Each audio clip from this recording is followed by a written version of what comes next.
Hola, ¿qué tal amigos? Los invito a que continuemos viendo la segunda parte del video. Como pudieron ver en la primera parte, pues nos va mostrando que el socialismo no es como nos lo han querido inculcar y de la forma negativa. Afortunadamente hay muchos documentales de estos que podemos observar y a sacar nuestras propias conclusiones. Este sistema de seguridad social serviría de inspiración a la socialdemocracia occidental, que llevaría a los Estados Unidos y a Europa a su mejor época de la historia en bienestar y derechos. Entre esos derechos están el acceso a un trabajo útil y remunerado, el derecho a unos ingresos suficientes para proveer de una adecuada alimentación, vestuario y esparcimiento, el derecho de cada familia a un hogar decente, el derecho a una cobertura médica adecuada y la posibilidad de tener buena salud y gozar de ella, el derecho a una adecuada protección ante los temores económicos vinculados con la vejez, la enfermedad, los accidentes o el desempleo, el derecho a una buena educación. Luego llegaron los liberales y empezaron a joderlo todo, pero esto es otra historia. Pero el transporte público era gratuito y amplio. La red ferroviaria llegó a ser de las más grandes y desarrolladas del mundo. Nos enfrentamos al recorrido ferroviario más largo del mundo, el Transiberiano. Una sociedad que había logrado garantizar a todos los ciudadanos los bienes de primera necesidad. La vivienda, el agua, la luz o la calefacción no suponían más de un 30% del salario de un trabajador. Y si no podías permitirte una vivienda, el Estado te la regalaba.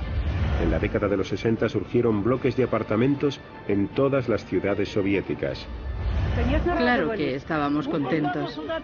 Esperábamos esos apartamentos como el que espera a que el pastel salga del horno.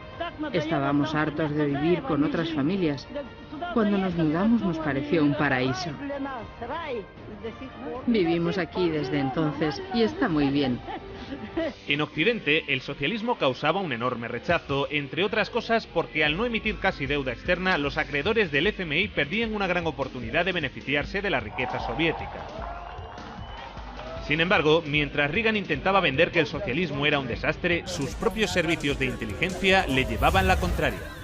En diciembre, un estudio de la CIA indicó que la URSS experimentó un crecimiento económico continuo y una mejoría en el nivel de vida de su población durante los últimos 30 años. Estos son 3 perros, uno americano, uno polaco y uno ruso. Están de visita, ahí el perro americano les explica cómo funcionan las cosas en este país. Y les dice, si ladráis lo suficiente, alguien vendrá y os dará algo de carne. Y el perro polaco pregunta, ¿qué es la carne? El perro ruso pregunta, ¿qué es ladrar? La habilidad de la economía soviética para mantener su viabilidad ante la ausencia de importaciones es mucho mayor que la de la mayoría y posiblemente todas de las economías de otros países industrializados, asegura la CIA en su informe. Pero la aventura socialista llegaría a su fin.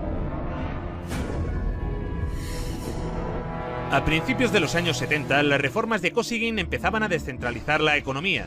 Esto produjo que la economía se empezara a ralentizar. 15 años más tarde, Gorbachev, para arreglarlo, decide empezar a liberalizar más el mercado. En 1985, Gorbachev llega al poder y lanza la perestroika. Como él mismo decía, su intención era un socialismo a la sueca. Pero en lugar de relanzar la economía, lo empeoró más. En el año 89, el PIB de la URSS caía por primera vez en décadas. En marzo de 1991 se hizo un referéndum preguntando por la continuidad de la Unión Soviética. Los ciudadanos votaron a favor de mantener la Unión con casi el 80% de los votos. Pero Boris Yeltsin y los Chicago Boys tenían otros planes. Esto sucedió a pesar de un referéndum en el que la mayoría de la población votó por la conservación de la Unión Soviética. En agosto de ese mismo año, una facción del Partido Comunista dio un golpe de Estado. Según la agencia de prensa soviética TASS, el presidente soviético Mikhail Gorbachev ha renunciado a su cargo y ha sido sustituido por Gennady Yanev. Lo que están haciendo es engañar vilmente al pueblo. Esto es un golpe anticonstitucional. El golpe fracasó, pero debilitó lo suficiente al gobierno para iniciar el desmantelamiento de la Unión Soviética encabezado por Boris Yeltsin. Estábamos defendiendo una Rusia libre, y el símbolo de esa Rusia libre era Yeltsin. Un proceso que ya parecía irreversible desde hacía 2 años cuando se produjo la emblemática caída del muro de Berlín. algo que hoy se recuerda como un gran logro de la humanidad.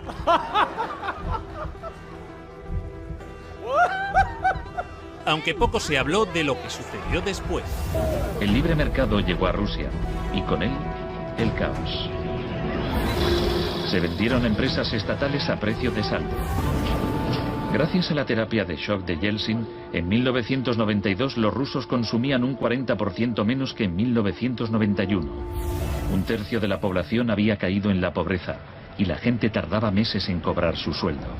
Con las medidas liberales llevadas a cabo por Boris Yeltsin, el PIB de Rusia experimentó una caída en picado durante los 8 años siguientes.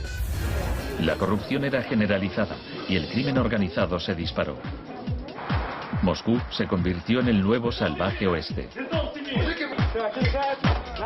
Eso sí, han construido unos rascacielos de puta madre en Moscú.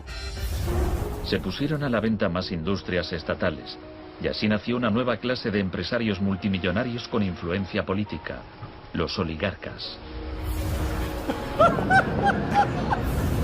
En 1998, el 80% de las granjas rusas estaba en quiebra y 70.000 fábricas estatales habían cerrado. Crea pobreza, pobreza y pobreza. En 8 años, el número de pobres había aumentado en 72 millones, mientras Moscú pasaba a ser la ciudad del mundo con más multimillonarios. La pobreza se disparó también en los países miembros y satélites de la URSS. La antigua RDA fue una de las regiones que salió mejor paradas, pero también experimentó algunos retrocesos, especialmente en los derechos de las mujeres. Mujeres de la RFA piden que se apliquen las leyes que protegen a las mujeres en la RDA. Una época cómoda que termina con la caída del muro en noviembre de 1989. Sí que hay un Día Internacional de la Mujer, pero ya no se celebra de la misma manera. A las mujeres ya no se las homenajea como antes. Un retroceso que en ocasiones llegó a tener consecuencias trágicas. Miles de mujeres de la ex RDA se hacen esterilizar por temor a perder el empleo.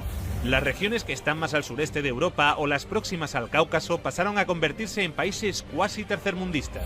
La desintegración de la Unión Soviética ocasionó el colapso de la seguridad social de la que gozaban antes las personas mayores. Numerosos ancianos viven hoy en la pobreza. La venta de riñones por dinero fue la única opción que la mayoría de ellos tenía para poder mantener a sus familias. Es difícil conseguir un empleo en las regiones de Moldavia. He escuchado que un riñón vale $95.000, o cerca de 100.000. Nos engañaron.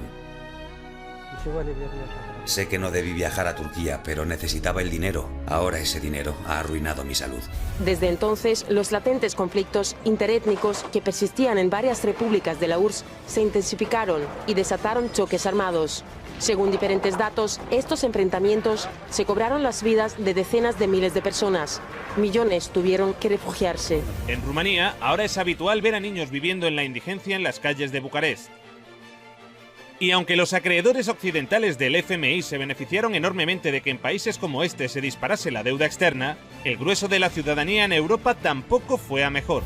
En Europa hay 123 millones de pobres, pero los milmillonarios han continuado creciendo. Por alguna razón, desde la caída del muro de Berlín, en Europa no hemos parado de perder derechos y calidad de vida. Esa gran amenaza que se llamaba el comunismo y que estaba allí, obligó a los conservadores de aquí a tomar una serie de medidas. Dijeron, o les damos escuela y les damos sanidad y algo más, o aquellos del otro lado nos van a comer el turrón. Cuando cayó el telón de acero, esta amenaza desapareció. Y dijeron, bueno, ya no tenemos por qué darles nada, porque no existe la amenaza. Pero como la URSS y Yugoslavia no existen ya... Mientras, los que vivieron el socialismo en primera persona a menudo lo añoran. Cuando se cambió aquello y se encontraron que tenía que pagar la calefacción, la electricidad, etcétera, etcétera. Una encuesta publicada en 2014 revela que el 60% de los rusos quieren que vuelva la Unión Soviética. Y es verdad que se fueron, porque tenían enfrente un escaparate, pero no se cuenta la segunda parte. La segunda parte, que en la Alemania del Este, en el Berlín actual, siguen votando a los antiguos comunistas. En las elecciones federales de Alemania, el nuevo Partido Socialista Unificado de la antigua RDA gana en los distritos de Berlín que pertenecían a la zona soviética. De hecho, se habla sobre todo con nuestros abuelos. Ellos nos cuentan lo que vivieron. Y en general lo hacen de forma positiva. En esa época había menos gente muy rica y todos los demás eran iguales. La riqueza se distribuía de manera equitativa. Había una justicia social. No es como hoy en día, que hay familias con menos recursos cuyos hijos no tienen grandes oportunidades. En Asia Central, esta añoranza es aún mayor. ¿Qué opinas de tu actual generación? Nos hemos quedado huérfanos. Los países se separaron y nos perdimos. Quizá en 20 años hayan desaparecido. Creo que las cosas iban mejor antes, en la Unión Soviética. En el mejor de los casos, solo unos 600 aldeanos aún viven aquí. Pero cuando Kirguistán formaba parte de la Unión Soviética, la gente de todas partes de la República deseaba venir a este lugar. Todo funcionaba, las fábricas, las plantas. Las personas vivían de manera igualitaria. Al comparar, yo elegiría el estado en el que vivía cuando tenía 7 años. Con la llegada de Putin al poder, la economía empezó a recuperarse. Se redujo la pobreza y la criminalidad. Pero los niveles de bienestar jamás regresaron. La desigualdad sigue en los niveles de la época de Yeltsin. La tasa de mortalidad en Rusia aún está muy por encima de los niveles de la era soviética. Y esto es en parte debido al deterioro del sistema sanitario, que ahora es de pago. No tuve que pagar por la escuela y la universidad, pero recibíamos una buena educación. Nos curaban de forma gratuita. En julio de 2010 murió de cáncer, mi prima.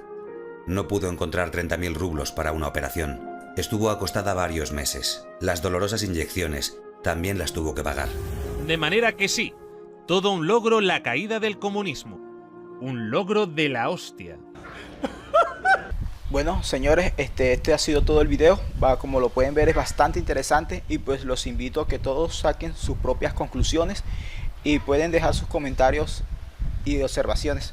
Sería muy agradable conversar y debatir estos tipos de temas. Muchísimas gracias a todos, que tengan muy buen día.